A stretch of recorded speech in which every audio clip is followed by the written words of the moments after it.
नमस्कार, super India news TV में आपका स्वागत है। मैं हूं राजेश आर्य।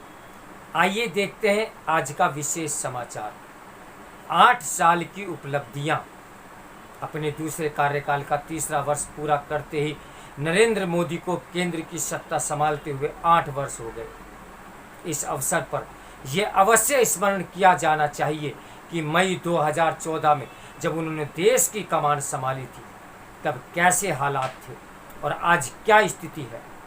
तब सप्रसंग सरकार की नीतिगत पंगुता और घोटालों के सिलसिले के कारण जहां देश में निराशा का माहौल था, वहीं विश्व पटल पर भी भारत की छवि कोई बहुत अच्छी नहीं थी।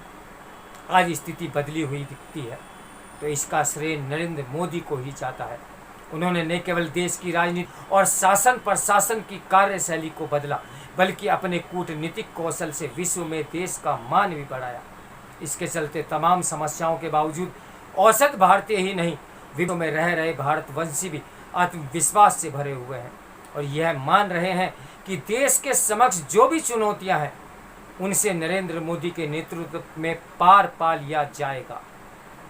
प्रधानमंत्री ने लोगों के मन में जो ये भाव जगाया है वही उनकी सबसे बड़ी ताकत है और उसी के जरिए वह देश को आगे ले जाने और आवश्यक बदलाव ला पाने में समर्थ दिख रहे हैं।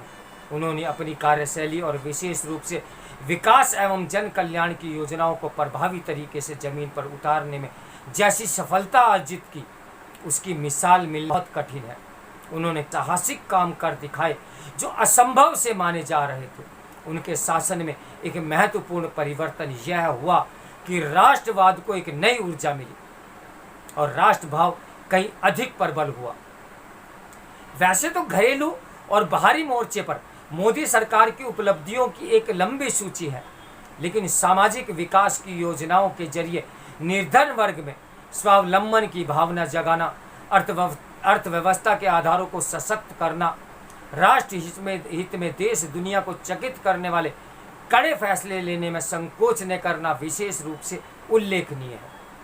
इसका महत्व इसलिए और बढ़ जाता है कि इस दौरान भारत को उस कोविड महामारी से भी जूझना पड़ा जिसने हर किसी को प्रभावित किया और अर्थव्यवस्था के समक्ष गंभीर संकट खड़े किए। यह इस संकट का सामना करने में मोदी सरकार को मिली सफलता का ही परिणाम है कि भारत आज सबसे तेजी से बढ़ती अर्थव्यवस्था वाले देश के रूप में जाना जा रहा है। जब मोदी सरकार का 8 साल के अपने कार्यकाल की उपलब्धियां रेखांकित कर रही हैं, तब उसे यह भी याद रखना चाहिए कि नौकरशाही के निचले स्तर पर व्याप्त भ्रष्टाचार पर लगाम लगना अभी शेष है।